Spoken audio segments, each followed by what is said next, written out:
Assalamualaikum everyone. This is Huma Hamid. I'm the president of Pakistani Women. Sorry, I'm the co-founder of Pakistani Women Computing and former president. And today I brought another really exciting session for all of you as part of Pakistan Tech Summit series. It's a month-long global virtual event series that Ijad Lab is bringing to you. And the goal here is to bridge the gap between all the Pakistanis living abroad, working in tech, and bringing visibility to their work. So today I have with me Dr. Muneera Bano. She's a senior lecturer at Deakin University in Melbourne, and she is teaching software engineering.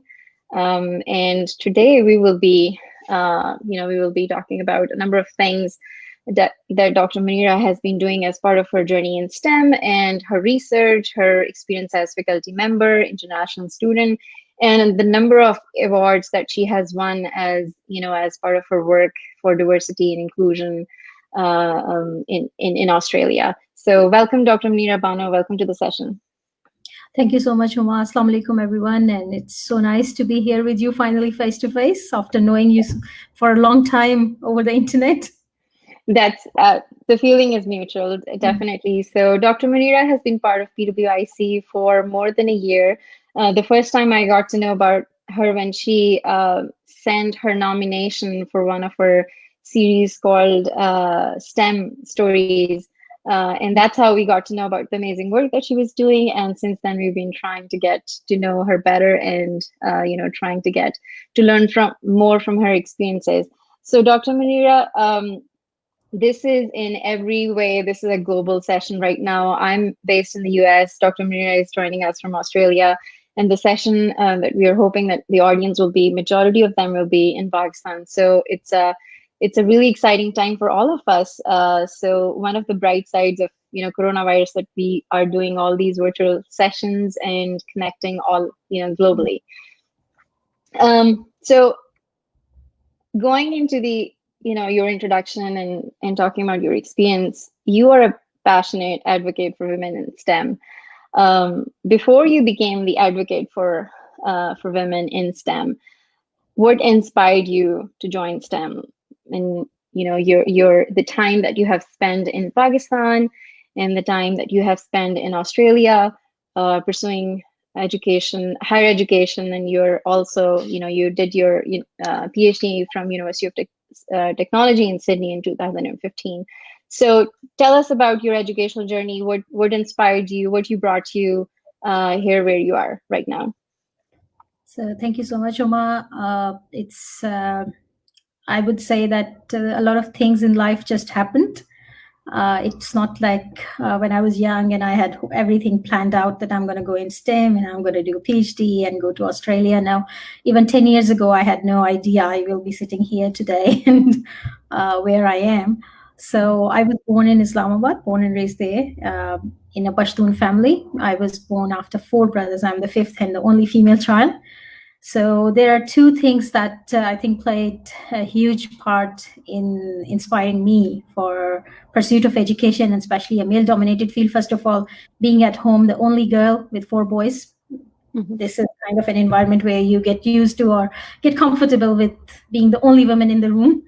And secondly, it was about the fact that in my mother's generation, like the entire family, all my aunties and everyone in her generation, they were not allowed access to education. So I could see a huge difference between the men in the family who were very educated, financially very strong, and all the women, they were very highly dependent on them. Mm-hmm. Seeing that my father allowed me, it was all up to me. There was no one forcing me, but I did not have those cultural boundaries or restrictions imposed on me. I thought there came a point in time where I was very motivated to show that given an equal opportunity, yes, you can excel in any field. And my brothers were all pursuing degrees in science, so I had to naturally follow them. They were my first, I would say, inspiration, where whatever they were doing, I had to do the same. Mm-hmm. It was around, I think, when I was doing my FSc in Islamabad, where, there's a huge push on the girls that you have to go in medical sciences, because mm-hmm. if you are studying science, you have to be a medical doctor. Right. I wanted to be a doctor, but not a medical doctor. So, and that took a huge, I would say, amount of arguments and, persuasion that I want to go into tech. And immediately everyone would be, what are you going to do in there? Like, as a woman, they don't see a future in tech.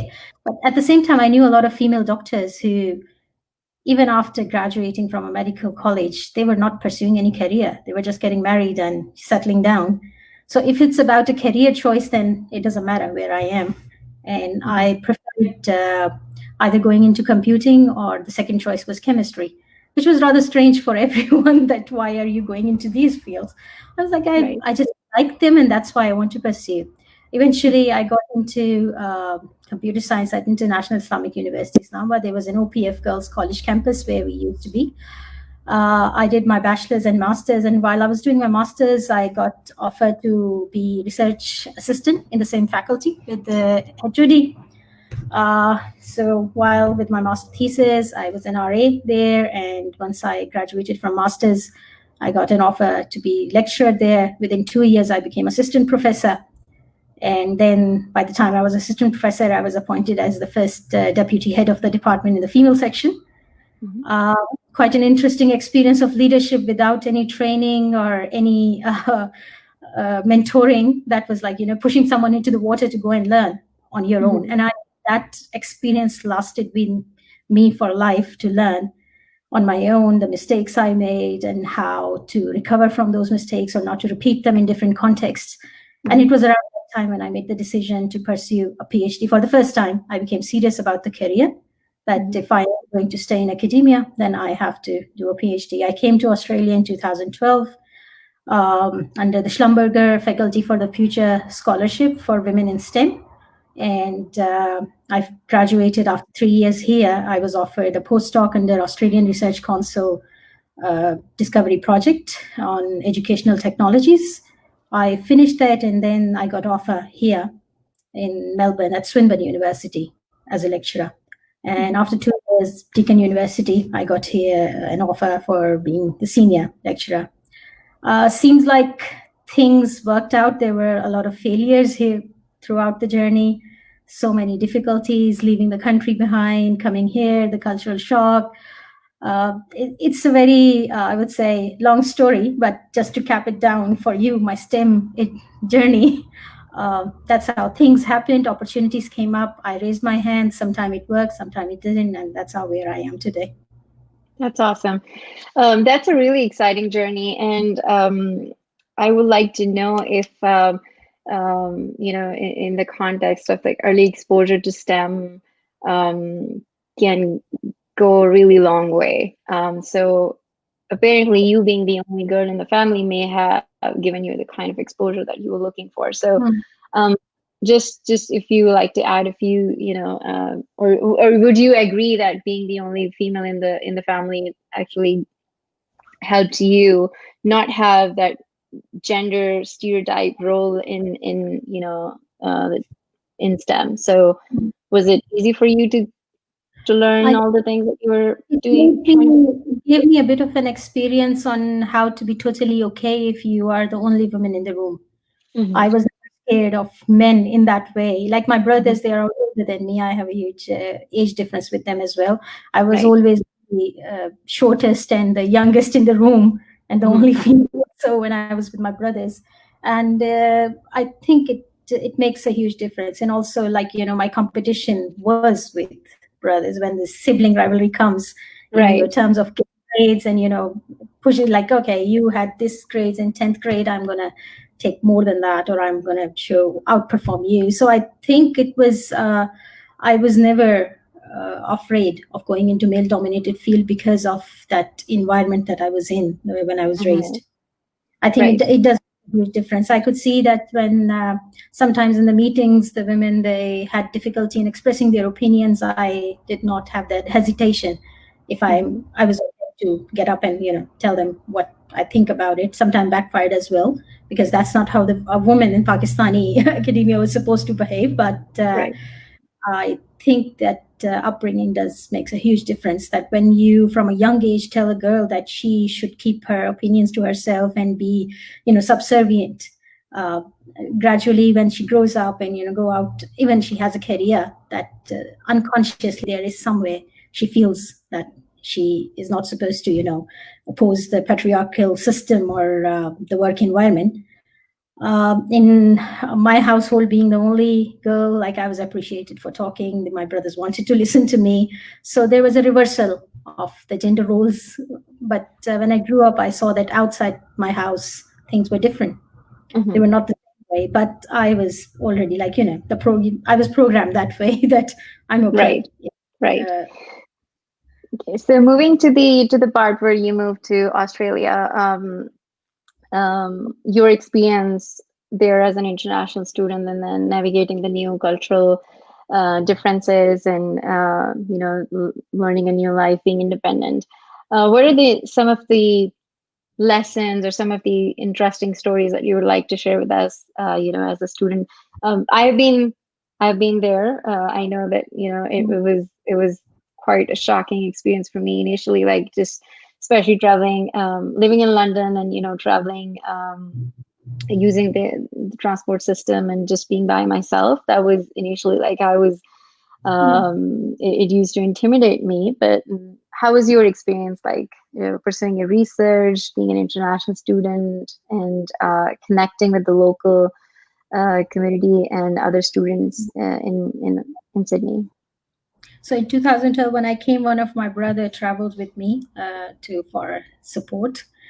Came here, settled me down. He was here for 10 days and he was leaving. And I still remember trying to behave very bravely, even though I really, inside my heart, I just wanted to tell him, I want to go back with you. I don't want to stay behind here. But I think when I was coming to Australia, because he was with me, it wasn't a huge problem. Mm-hmm. It was when I was here in Sydney and he was leaving. At that time, I pretended really brave, and when he left, it was like, "What the hell have I done? Mm-hmm. Why I even made this decision?" It took a long time to, be okay with that decision. And at the same time, because my decision to come here to do PhD was not something that was easy for me to make, or I would say, convince my parents and a lot of people to, yeah, it's okay, I can do it. There were a Mm-hmm. lot of ifs and buts, and I said, it's okay, I can do it. But then at the same time, I think the biggest problem was that when you make this kind of decision, if you face any challenge here based on your decision about you are alone, you have a cultural shock, you're feeling lonely, the very first thing is, "Kisne kaha tha jane ko?"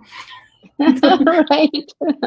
So you cannot even complain back if, Very things easily. are difficult. Yeah, So absolutely. I think the hardest part is that always pretending that, oh, I'm at the top of my things, I'm totally Right. okay, even when you're not.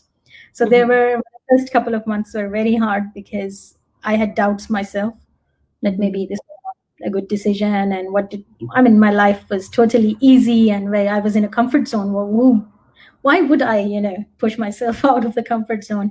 I had Right. to do everything on my own. I never had to do the grocery or, all the other chores, that very small things that you don't even think about at home. I never had to open the fridge and find out that, okay, the milk, I have to go now buy milk, or, buy bread or something.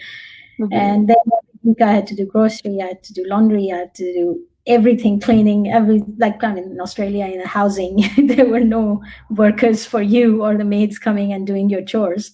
It was Mm-hmm. a very difficult time, but after 6 months, gradually, once you develop a comfort zone, Mm-hmm. then the research work was really good. I worked on a project and I already managed to publish 2 papers by then. So you see some results coming back, and then you make some friends. I think that's an important part. And I had a really good relationship with my PhD supervisor here, Professor Dida Zoe. Mm-hmm. She's from Iran, and we had some cultural overlappings, me being Pashtun. Mm-hmm. So I think it takes some effort for you to Mm-hmm. create a comfort zone, but once you do, then things become much more easier. Mm-hmm. Right. And Yeah, and gradually, like then I realized after once I went back to Pakistan and over there in academia, I realized that it was I could play much more to my strength and potential here in Australia than Hmm. in academia in Pakistan. So I mean, it's a moment of realization as well. Right, right. So speaking to that, how did you find the research opportunity, especially in area of software engineering? So you are currently a track chair in international requirements engineering, and also you're part of, you several different conferences and publications, and you're also an associate editor of the Institute of Engineering and Technology Software Journal. So a lot of research, right? And one of your papers has also won distinguished research paper award. Thank you. So speaking to that, how did you find the research opportunities in Australia to be different, and also that they helped you groom as a researcher and as a faculty member? I would say that it depends a lot on your supervisor, that Mm-hmm. how well established they are in the research community. So when I came here, I think the requirements engineering lab that I joined in University of Technology Sydney, the professor was connected to the global community of Mm-hmm. researchers in requirements engineering, and I think that's an important thing to give you an exposure to the established community. So in Right. 2015, first time I traveled to RE conference, the one that you mentioned, where I got the best distinguished research paper later in 2018. I attended that conference in 2013 for the first time in Rio de Janeiro in Brazil, along with my supervisor. And she's an excellent mentor. She took me with her and to introduce me to those professors in the field. As a Mm-hmm. PhD student, it's a bit difficult for the students to approach, especially coming from a South Asian background. You know, there is a bit apprehension that how to initiate a conversation with these Right. Right.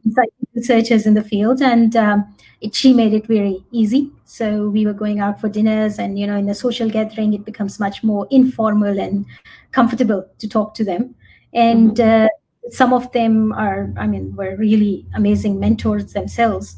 And later on, they invited me to be on the program committee and organizing committee, and gradually I made the mark in that conference. uh, Mm-hmm. Only Pakistani at the moment to be involved Right. in the organization level. Right. I would give like a huge credit to my supervisor that Mm-hmm. she opened that door. Okay, I had to walk through it, but I wouldn't be able to if someone wouldn't open the doors. And I think your supervisors, your mentors, who are already part of the community, they play a very critical role Mm-hmm. in that. Search opportunities usually, in my case, I have seen that it depends on how good of a relationship you have with your supervisor and how active they are in the field. Mm-hmm. So one of the questions that comes up a lot is, I have done my master's, and should I go for the industry, or should I go or pursue, higher education or PhD? And a number of times, these decisions are mostly around, I have time right now, so maybe I should do it today, versus later in life. So what would you recommend or advise to students who are still like evaluating their options to one, doing PhD, and how should they choose if they should do it or not?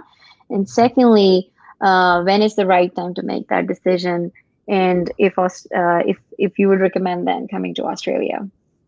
So first of all, like I do get a lot of emails from students from Pakistan who wants to do PhD, and they are applying for scholarship at UTS or Deakin University as well. Mhm. My very basic question always is why. Like Right. just be honest and let me know, why do you want to do a PhD? A lot of girls, they say abhi tak shaadi nahi hui to isliye. I mean, that's not a good enough reason, because Hmm. the moment aapki shaadi ho jayegi, you will leave this, so why are you putting up, like wasting time and resources of someone else as well? Hmm. uh, Time hai, agar you have a free time, but at the same time, do you have an aptitude, do you have an interest, do you really see how beneficial that PhD will be, not just for you but for others around you as well? What do you want to achieve out of it? This why Hmm. question is very important, because it's a 3 to 5 years commitment, and a lot of Right. people, they struggle because they didn't get into this PhD for right reasons. सबसे पहला वो होता है कि you should have some intellectual curiosity Mhm. to do research. आपको research से पहले बात होनी चाहिए before getting into a PhD, because PhD is all about research. It's not like you're going to sit an exam and pass and with some grades. You are in the Right. process of creating new knowledge that has not been there. Do you know what of knowledge means? Do you even know the philosophical backgrounds of what do you believe the new knowledge consists of? यहाँ पे सारे मतलब they think that, oh, I thought we were doing PhD in software engineering. Why do you have to study philosophy? Because you need to understand that it's the PhD stands for Doctorate of Philosophy. Whether you're doing software engineering or psychology or natural sciences, you need to understand the background of the creation of new knowledge, which stems from the fact intellectual curiosity. फिर मैं उनसे पूछती हूँ, अच्छा, what is the topic that you want to work on? Is the problem relevant? Are you impacted by that problem? In Pakistan, a lot of girls, they come and talk about, उन्होंने कोई एक दो research paper पढ़े and they think that they are gonna try and work on that.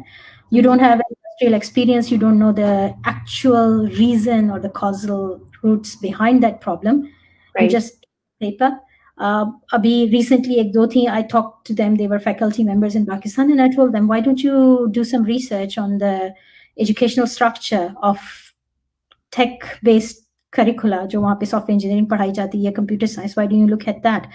And they said, but ये तो सबको समझ आ जाएगी. And I was like, so what's the problem? But you're actually doing something that's relevant to your life, that is going to make a social impact there. So do you want to do a PhD that is impactful, or you just want to have a stamp on you that you are a doctor?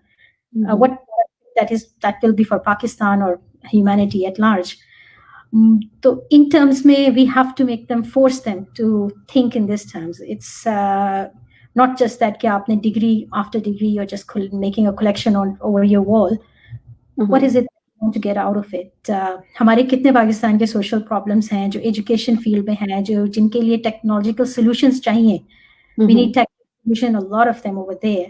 Why don't our researchers, they focus on those problems that are there? Research they have to come up with new solutions which were not there for the problems that are within the context of Pakistan.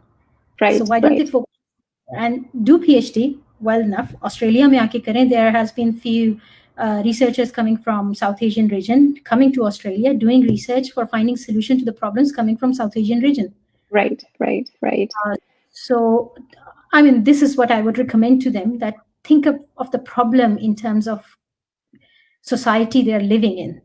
That impacting their own life as well. Right.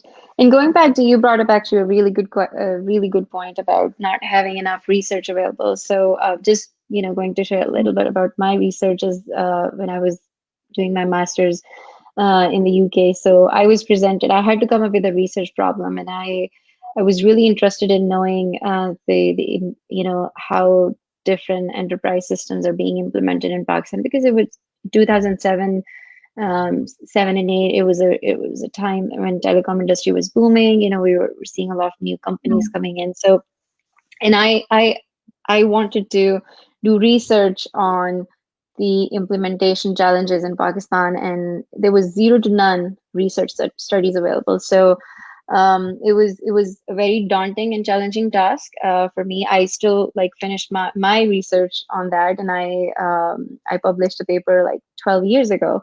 So that's when I felt the need that, yes, your problem domain can be, maybe you're still trying to look at a question that may have been solved for the first world, but it may not have been solved for the third world. So there's still number of opportunities and questions available. So absolutely right, and agree to what you're saying. And there was, last time I was in Pakistan in December, and I was telling one of my friends that why don't we have, there is so much in the tech that could be done within the cultural setup. In Australia, there's an all-female share ride called Shiba, right? It's a substitute of Uber, but it's all-female. The drivers and the passengers have to be all-female. It's for the safety. And some communities, cultural communities here, they don't want to leave their kids, especially if the kids are coming from school or they want a ride, they would prefer to have a female driver rather than male. So in Pakistan and countries like that, where for safety of women is a priority, I mean, we have precautions against that. So it kind of business opportunities in tech, they would flourish. So if we look at our tech solutions based within the cultural context, Context, absolutely. Yep. we just adopt whatever works in USA and Australia. We think that they are going to work 100% the same. That technology that was designed in a certain way in a cultural setup, it's not going to be the same implementation when it comes to our country. So I think the cultural awareness that the tech has to have some cultural intelligence and within the design of the software and the hardware, and also the implementation, all these entrepreneurship that opportunities are coming up. The culture, the way the society works, it has to be there, even in the research or whatever. Yeah, I think that you just it just resonated what you're saying. So I would like to move on to the next part, where I would like to learn about the honors and awards that you have been, that you have received. So in 2019, you have been awarded as the most influential Asian Australian under 40. And I also listened to your acceptance speech. It was amazing. Would you like to share about that award with us? So because you were talking about the honors, I think the journey started in 2018 when I made the first time created a public profile when I became the superstar of STEM for Science and Technology Australia. That was a program aimed at bringing forward the female scientists into the mainstream media, to give them voices, confidence, to diversify the STEM industry. I think the journey started from there, working and going out with the outreach programs and everything. And it was, I think, the nomination for this Under 40 award was a push from one of the sister superstar of STEM, who thought that she was asking few of us who are from Asian background to go for it. And it was just 2 days left when I put in my profile there. And because those who were from Chinese background or Indian background here, they are well established. They were either born and raised here or came to Australia as, very young kids, and they were very established here. So I was like, okay, even if I make it to the second round, that would be an honor, considering that I am a very recent off the boat kind of person. Right. When I got this call from the judgment convener to tell me that I am the overall winner, it took me a while. I asked him to repeat to me, what are you saying? And he said, you as the overall winner. And again, I asked why. Are you complaining? So no, I'm not complaining. I'm puzzled. He said, because your story was different than others. And the story was about the fact I told you that the background that I never had a female role model. I had to figure out things as a woman on my own, making the decision to come to Australia with no family, no friends here, starting from absolutely level zero, and then all the way to that. He said that this story stood out among all others who had some privileges to start with when they were in Australia. That was absolutely it was an amazing experience, knowing all the people from Asian Australian background. That was my first exposure to the community as well, with the honor that they gave me. And it's kind of a responsibility as well now to mentor and show others that it's possible. It's difficult work to make your mark, but it's possible. Right. Yeah, I only mentioned the first award, but you are absolutely right that you have a series of awards. That's what so Superstar of STEM, and you're also a member of Equity, Diversity and Inclusion Committee for Science and Technology in Australia. You have, and you are an ambassador for Go Girl, Go for IT 2020. And then you were the finalist for Google Australia's Anita Borg Award for Women in Computer Science, and award for your research, award as a faculty member. So you have a thing for awards, right? What's with that? You just like I said, that I have the confidence to, whenever the opportunity comes, I do put my name in. That's awesome. there have been, I would say, the number of awards put them double the time I got rejected as well. But I'm resilient. I think it's important to come forward to share your story and put your name in. I've seen, like, whenever I have other Pakistani friends here, when I tell them there is an opportunity and you're eligible, they just back off. They say, no, this seems like extra work. Who has the time to, the form is too long, or I don't think I will get it. I said, this last point, I don't think I will get it. You don't know until you're in it. Not thinking it means you don't get it, but you have to be in it to win it. So Right. quite a number of time I've seen, like, there aren't any Pakistani women coming forward in any of the awards, and especially from Muslim background, and someone who can show that, okay, the women from our part of the world have what it takes to be in the same room, and not just being in the same room, but to win these opportunities. Well, I think it's about the representation, as well as, just like I said, that I do have a passion to be the advocate for women in STEM, and you need to set some examples. You have to set badges of honors on your shoulder before people will take that your words are worth something, and you can inspire others. Absolutely. No, we are really proud of your work, and we are, even, and it's so important to put yourself out there. That's absolutely important. That's the first step towards, before even you get the award. It's important to basically,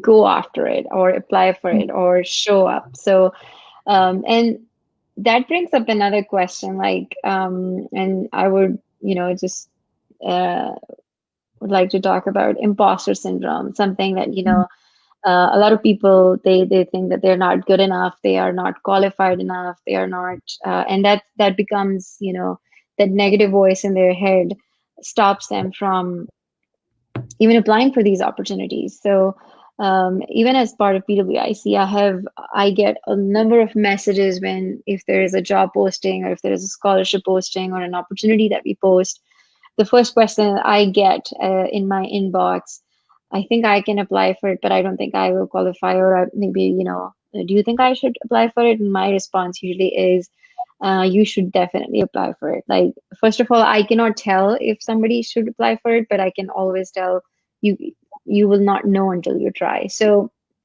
Exactly.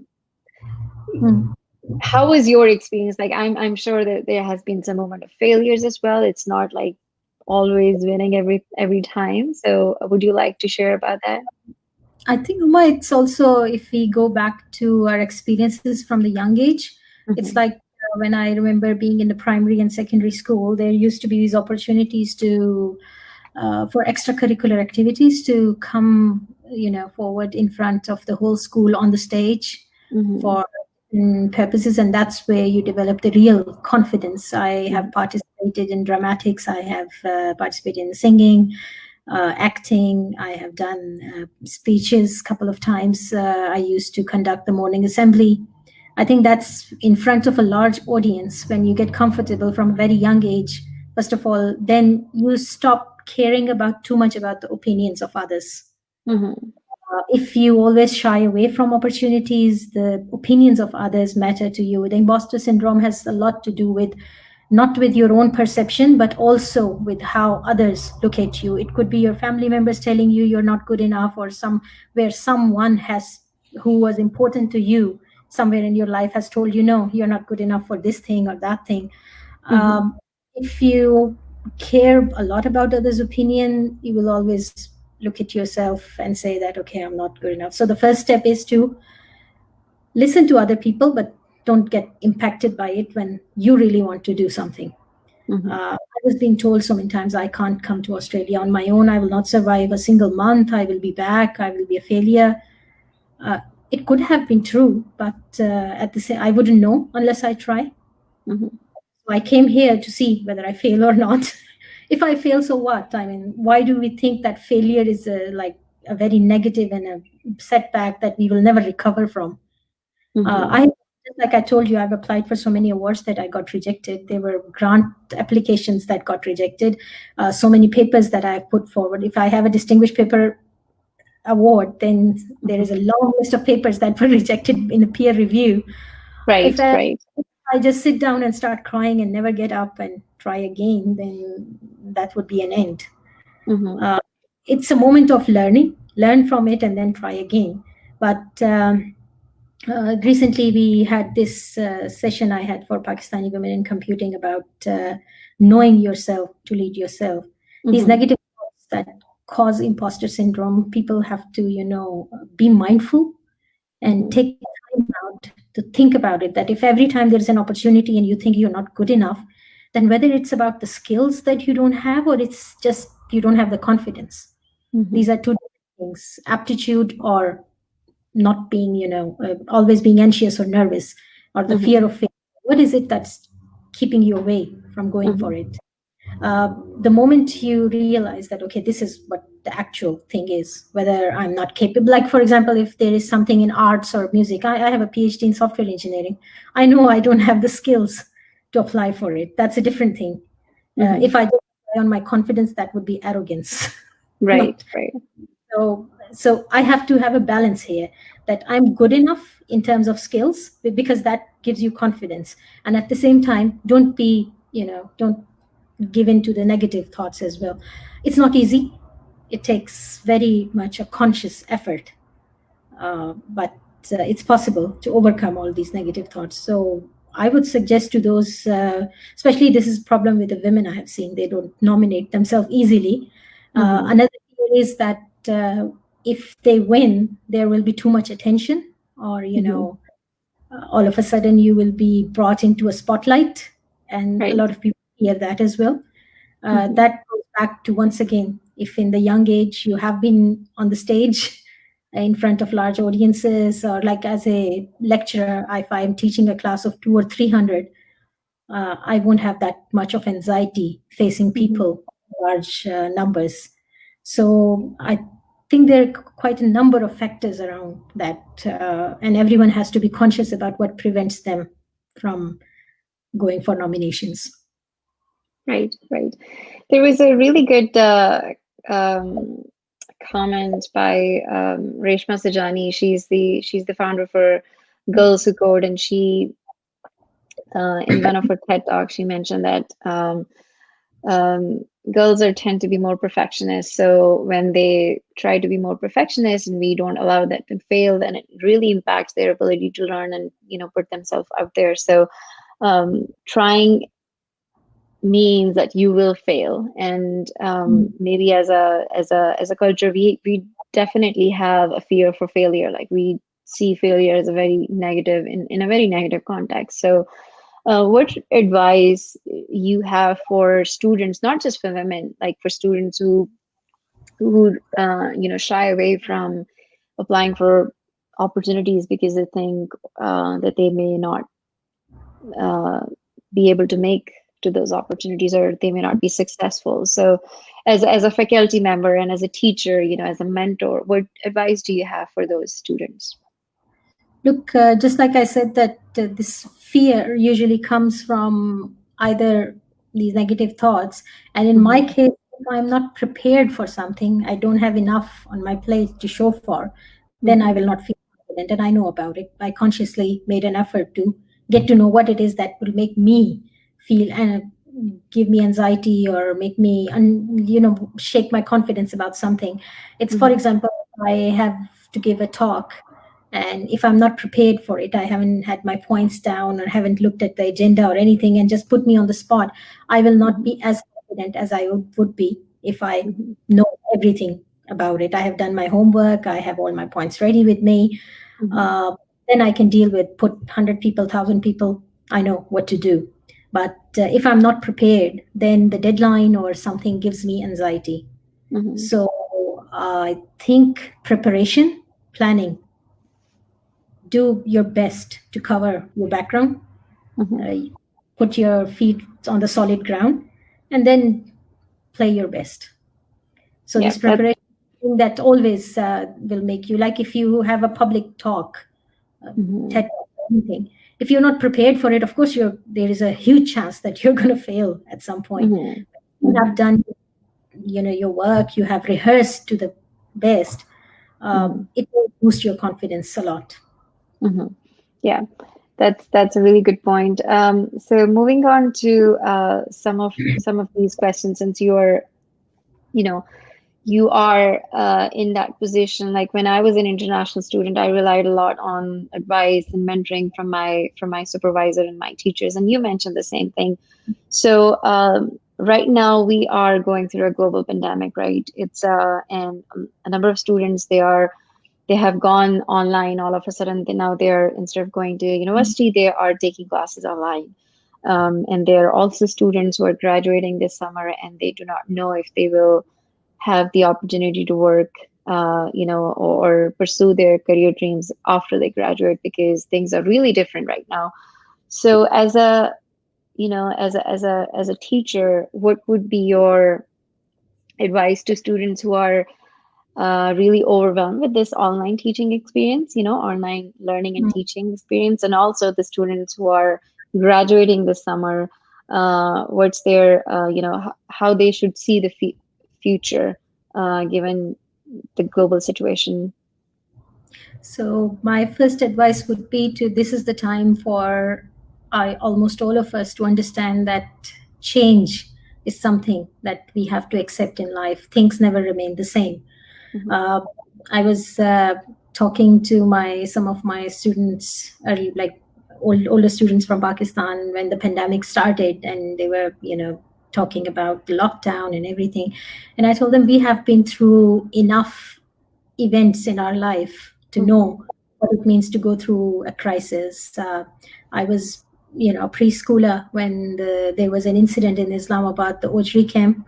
mhm, It was a disastrous incident. A lot of people got killed, and the whole day was like from hell that the mhm, missiles were coming on the capital. I mhm, couldn't understand as a child what was going on, but I remember my mother crying, and later on when I grew up, I read the stories of what actually happened. right. 2005 earthquake. We were in Mhm, Islamabad. I'm in the northwest of Pakistan. We had to go there. We saw the destruction, mhm, how completely the villages after villages were wiped out from the surface of earth. mhm, Uh, some kids, they just completely lost their entire families. They were left with mhm, no at all. Then there was a suicide attempt, not just attempt, actual suicide attack in International Islamic University 10 years ago in mhm, October 2009. Nine of our students died. I attended their funerals. What I learned from those experiences is that crises come no matter what you do, but mhm, you have to learn to adopt and accept. You mhm, can't change it. We can't change this pandemic. We can't go back to what things were like in December 2019, but we have to mhm, adopt adaptability. The quicker you do, the sooner you get over that denial will mhm, be easy. And then your sense of purpose, your resilience, how honest and hardworking you are, it doesn't matter what kind of crisis, you will always get out of it. So mhm, just accept that this is a pandemic, we have to live with it and make the best out of it. Stop like complaining and try to be appreciative. I looked at mhm, some of the pictures of those people in Delhi and Bombay who had to leave the city after the lockdown. They were walking on foot because there was no transportation, and they were mhm, in mass. They couldn't separate from each other.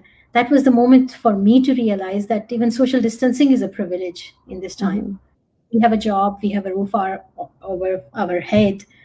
Uh, Look at the things that make you understand that you're still a privileged person. mhm, And in the end, not having the corona, being healthy, is the biggest blessing in this time. So look at the brighter side that this is a tough time for everyone. It's nothing personal.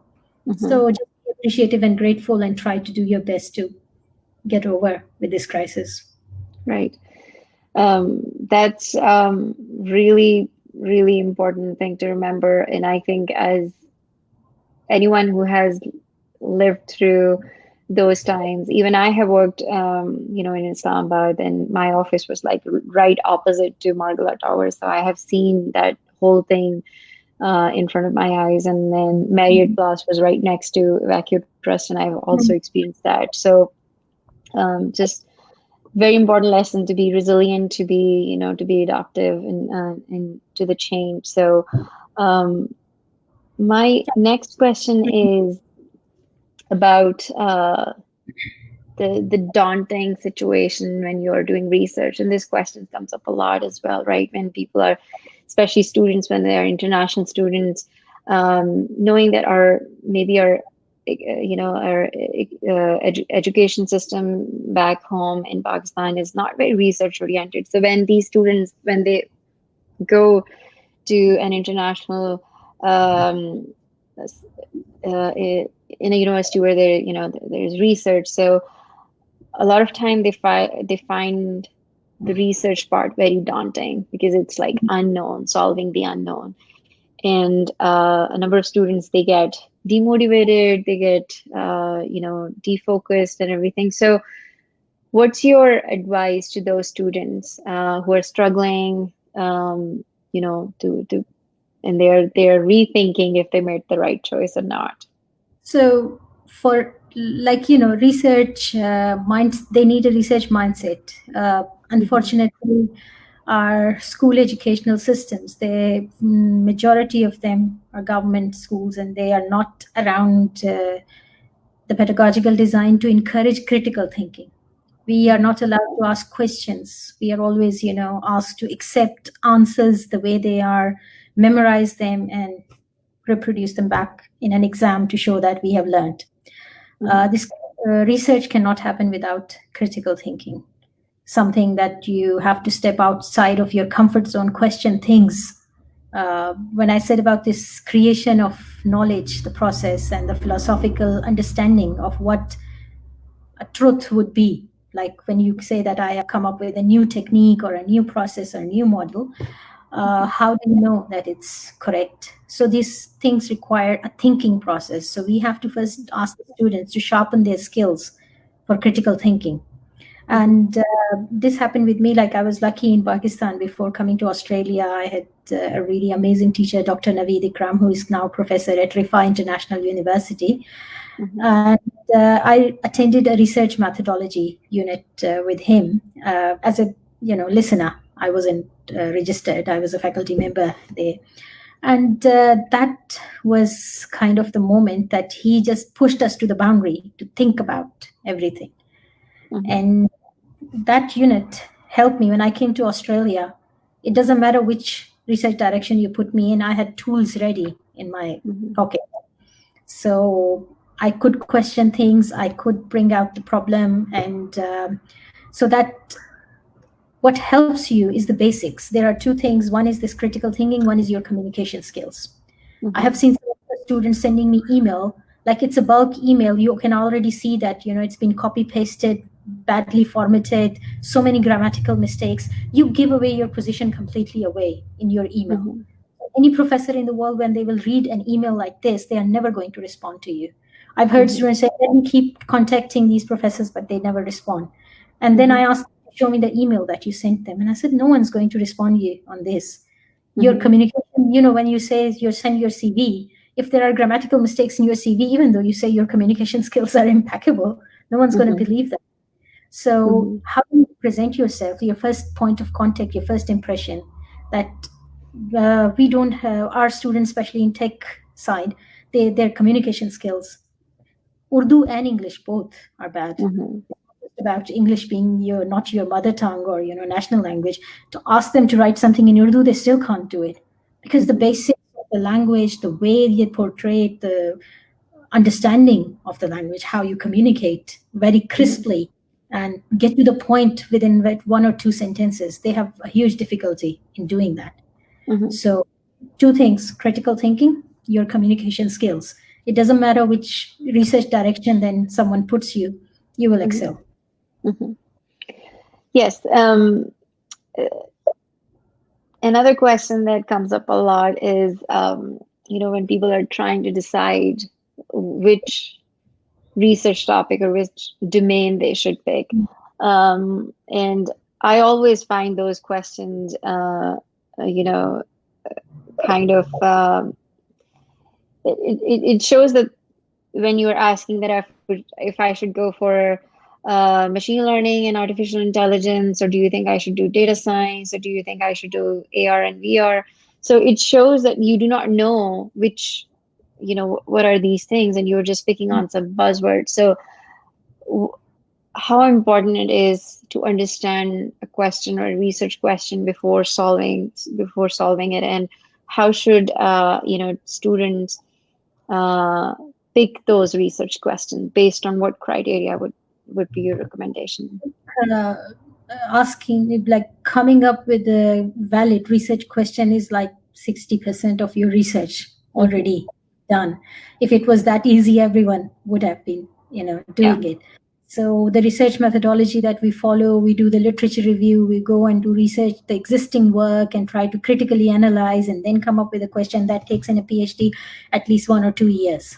And then Hmm. you come up with a question, and then the rest is all about, you proposing something to solve it. Hmm. About the area, unfortunately, in tech industry, it's all based on money. Wherever the funds are, the PhD Hmm. scholarships are there, and students have to do what they are giving the funds for.